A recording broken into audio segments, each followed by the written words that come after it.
अस्सलाम वालेकुम। मोमन को डिप्रेशन नहीं होता। परेशानी, डिप्रेशन, मायूसी, बेचैनी क्यों है?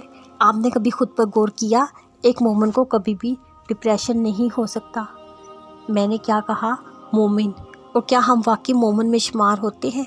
जहाँ तक मुझे लगता है वो ये कि बहुत कम लोग ही होंगे जो मोमिन के रुतबे पर होंगे। बाकी मुझ जैसे लोग तो नाम के मुसलमान हैं। अब बात आती है मोमिन कौन लोग हैं?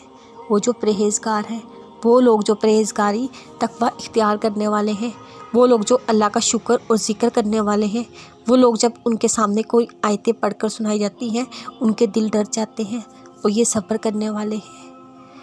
अब गौर करें, क्या ये सिफ़ात हम में है? क्या गिनी बनी शायद कोई एक हो, मगर क्या हम अपनी तन्हाई को पाक रखते हैं? खुद पर गलत ख़यालात क्या संवार नहीं होने देते? क्या हम लोगों के डर से बुरे कामों से बचे रहते हैं? क्या हम लोग अल्लाह का ज़िक्र भी करते हैं? क्या हम वाकई परहेज़गार हैं?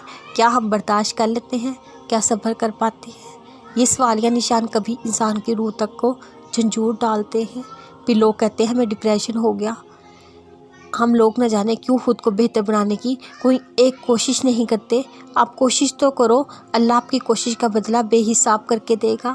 आप आसमां को बात, क्योंकि छोटी सी छोटी नेकी का भी बदला ज़रूर दिया जाएगा इंशाअल्लाह।